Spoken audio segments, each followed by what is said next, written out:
El lamento de las profundidades. En las calles empedradas de Guanajuato, una ciudad que se enrosca en las colinas como una serpiente plateada, las casas coloniales guardan recuerdos de siglos pasados. Fundada en el siglo XVI durante la fiebre de la plata española, Guanajuato creció alrededor de minas que perforaban la tierra como venas abiertas, y sus sistemas de agua, inspirados en los acueductos romanos adaptados por los colonizadores, aún serpentean bajo el suelo, conectando hogares con pozos antiguos y cañerías que han visto epidemias, revueltas y el paso inexorable del tiempo. Era un lugar donde el eco de la historia se filtraba en el presente, y donde hombres como Javier López, un plomero de 42 años con manos callosas y una espalda que empezaba a quejarse de las posturas incómodas, pasaban sus días lidiando con las entrañas ocultas de esas estructuras vetustas. Javier no era un hombre de muchas palabras. Vivía solo en un departamento modesto en las afueras, donde el ruido constante del tráfico lo ayudaba a olvidar las noches en que su mente reproducía el gorgoteo de tuberías obstruidas o el silbido de fugas invisibles.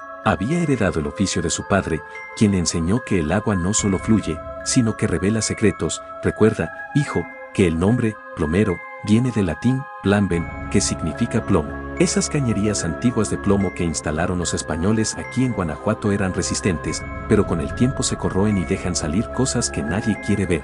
Javier asentía entonces, sin imaginar que aquellas palabras, dichas en un taller polvoriento mientras soldaban una junta, se convertirían en una premonición. Aquella mañana de octubre, con el aire fresco cargado del olor a tierra húmeda después de una lluvia nocturna, Javier recibió una llamada de la señora Elena Vargas. Era una viuda de 70 años que vivía en una casona del siglo XVIII en el Callejón del Beso, un rincón turístico donde las leyendas de amores trágicos atraían a visitantes curiosos. Señor López, por favor venga pronto, suplicó ella con voz temblorosa. Hay un ruido en las tuberías, como si algo se moviera ahí abajo. No es un goteo normal, es como un lamento.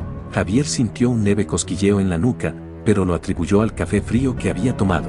Estaré allí en una hora, señora. Probablemente sea solo una obstrucción en el desagüe principal, nada que no pueda arreglar. Al llegar, la casa lo recibió con su fachada de piedra desgastada, ventanas con rejas forjadas que recordaban la época en que los mineros ricos construían fortalezas para proteger su fortuna de bandoleros y revueltas indígenas. Elena lo guió al sótano, un espacio cavernoso iluminado por una bombilla solitaria que parpadeaba como si respirara. El aire era denso, con un olor a moho y humedad que se pegaba a la piel. Javier sintió un nudo en el estómago, una inquietud que no podía explicar. Sus manos, acostumbradas a herramientas frías, sudaban ligeramente. Aquí abajo es peor, murmuró Elena, su rostro pálido reflejando un miedo que iba más allá de una simple avería. Empezó hace 3 noches, después de que removí unos muebles viejos en el ático. Pensé que era el viento, pero, escuche usted mismo. Javier se arrodilló junto al sumidero principal, una rejilla oxidada que daba a las cañerías subterráneas conectadas al antiguo sistema de alcantarillado de la ciudad.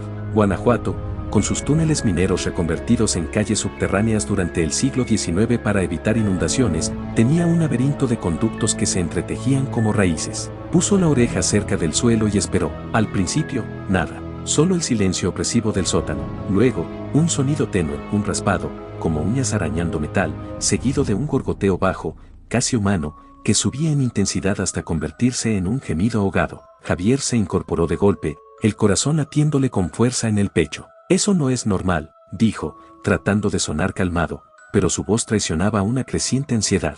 ¿Ha habido obras recientes en la calle? A veces, las vibraciones de los túneles viejos despiertan obstrucciones antiguas. Elena negó con la cabeza, sus ojos vidriosos por el insomnio. Esta casa perteneció a mi bisabuelo, un minero que vino de España en la época de la colonia. Dicen que escondió algo en las paredes durante las guerras de independencia, pero nunca lo encontramos. Solo, estos ruidos. Javier tragó saliva, sintiendo un escalofrío que le recorría la espina dorsal. No era supersticioso, pero en Guanajuato, donde las momias naturales de los cementerios del siglo XIX atraían turistas morbosos, las historias de almas atrapadas no eran raras. Sacó su serpiente de plomero, una herramienta flexible con una cámara en la punta, y la introdujo en el desagüe. La pantalla pequeña mostró un túnel oscuro, paredes incrustadas de sarro y raíces que se habían infiltrado con el tiempo. Vea, señora, estas cañerías son de la época colonial, hechas de plomo como las que usaban los romanos y trajeron los españoles. Resistentes, pero con siglos encima, pueden acumular residuos. Mientras avanzaba la serpiente,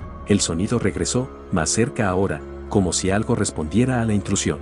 La cámara captó un movimiento fugaz, una sombra que se deslizaba en la pinambre. Javier sintió un pánico creciente, su respiración acelerada mientras sus dedos temblaban en el control. ¿Qué fue eso?, susurró Elena, aferrándose a su brazo con fuerza fría. Javier no respondió, en cambio, empujó la herramienta más profundo, ignorando el sudor que le picaba en los ojos. La pantalla reveló una obstrucción, no era lodo ni raíces, sino una masa amorfa, pálida y pulsante, como tejido vivo enrollado en las paredes de plomo. El gemido se intensificó, vibrando a través del piso, y Javier juró que oyó una palabra entrecortada: ayuda. Retrocedió, el terror clavándose en su pecho como una garra helada. Tenemos que salir de aquí, dijo, su voz ronca por el miedo. Pero Elena, paralizada, solo miró el sumidero. Mi bisabuelo, él hablaba de un pozo secreto bajo la casa, cavado durante la colonia para esconder plata de los insurgentes. Dicen que un trabajador cayó ahí y nunca lo sacaron, pero cubrieron todo con cañerías nuevas. Javier sintió náuseas,